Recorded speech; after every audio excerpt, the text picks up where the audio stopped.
My political career started when a veteran politician in my area, the late Honorable Gwanda Chakwamba, told the community that he would want women to take place in positions in politics. So he told the community to identify a girl child or a woman who is educated, and people said for my name. So I competed starting from 2004. Then I made it during under the party ticket of that veteran politician. May his soul rest in peace, because he's late now. His main aim was to mentor a girl child, because my community normally don't send a girl child to school because of cultural practices. Normally the issues of early marriages in my area are rampant. So this veteran politician wanted to tell the parents that if you educate a girl child, he is going to do the same as a boy child once educated. So once I made it to Parliament, I was also elected as the first Deputy Speaker, my first term. That was 2004 to 2009. I conducted myself very well. Came elections 2009, people thought that they need to change to a man. You know, it's a patriarchal society. Being a patriarchal society, some of them did not believe that indeed a woman can do.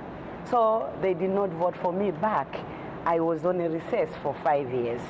And in 5 years, I was appointed by the then president to be the Deputy Permanent Representative of Malawi to the United Nations, based here in New York. So I came here and I served my office for 2 years. Came 2013, the people compared my performance during my first term and the performance of that male counterpart, the male member of Parliament. They saw that I delivered a lot during my term, so they remembered me. And they petitioned the then president to call me back so that I come back to Malawi and contest again the elections of 2014. So, being somebody who has got a passion for my area, a passion for the people, and I like serving the poor, I thought indeed, yes, I'm serving Malawi at an international level, at the United Nations, but I needed to do something at the grassroots. Because of that, I listened to the cry of the people. I resigned my job 2014 to go back home in Malawi to contest again. When I joined the race, when there was only 2 months and a half remained for elections campaign, I was the 7th candidate. 6 were male. I contested. The people, because they loved me, they lived to their promise. They voted me back into power. So I was also elected as a member of Parliament from Sanje North, 2014 this term to 2019. When I went back to Parliament, my colleagues who are the members of Parliament also remembered how I served the first term on the position of First Deputy Speaker, and they nominated my name to be a candidate on this position. I was elected and opposed. I want to say that my calling back or come back to the position of politics in my constituency and in the Parliament of Malawi, it's because that I delivered. I proved that once a woman is put in position, can serve the people well.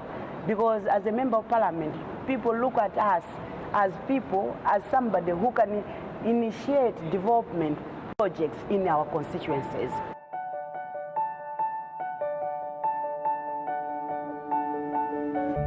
At the moment in Malawi Parliament, we are only 32 female members of Parliament. That is 16%. It's at the lower side. Last term, there were a number of members who were at least 28%. But I think there has been a turnover, a big one. Because, you know, as a female member of Parliament, you are judged because of how you perform, how you deliver, how you initiate projects. At the moment, most civil societies in Malawi, in collaboration with the Ministry of Gender and also the Women Caucus, we are really we have mounted a big campaign to find a way and strategize on how we can increase numbers of women in Parliament. One of the things is to fight for retention. You know, retention is very important. When you retain the already existing members, you save a better institution memory. And in addition to that, you also have better capacity building. And we think that if we are to increase the numbers or more numbers of women, we have to add to the already existing numbers. I think the mechanism through the UN Women, Ministry of Gender, they are working together to empower women to show that in their respective constituencies are delivering. One of the things that UN Women did was to sponsor female parliamentarians. You know, in Parliament, we initiated legislation whereby we passed a law on marriage, divorce, and family relations. But this, the community could not understand what the law is saying. So the UN Women initiated by interpreting this law into the local language and empowered the women or caucus members to go flat out in our respective constituencies to disseminate information on how people should understand. You know, the law bars people to victimize women. There are some people who are property grabbers, that they grab property once a husband dies.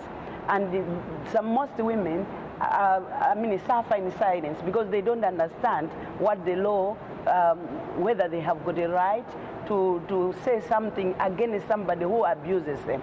So when UN Women came up with this idea of disseminating information, it was really very important.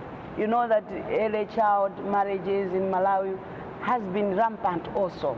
So the role of UN Women and the Ministry of Gender has really given powers to female parliamentarians to go flat out in constituencies and send messages so that they sensitize the community, the locals, so that they know exactly what they should do when they are victimized. When a child is raped, what is there that they have to do? Because the new law demands that they criminalize rape. Once somebody rapes a child, it means that it is life imprisonment. The people know the structures now, where to go, that they can sue those people who victimize their children, who victimize once their husbands die or once a wife dies. Because if you talk of property grabbing, it's not only happening to the feminine side. Sometimes even the men are victimized with the other people to grab property once the wife dies. So there is a lot of activities that is happening, that UN Women, Ministry of Gender, and Women Caucus are coming together to brainstorm that there should be a way that the women members of parliament should deliver in their respective constituencies to retain them and also increase a number of representation of women in parliament.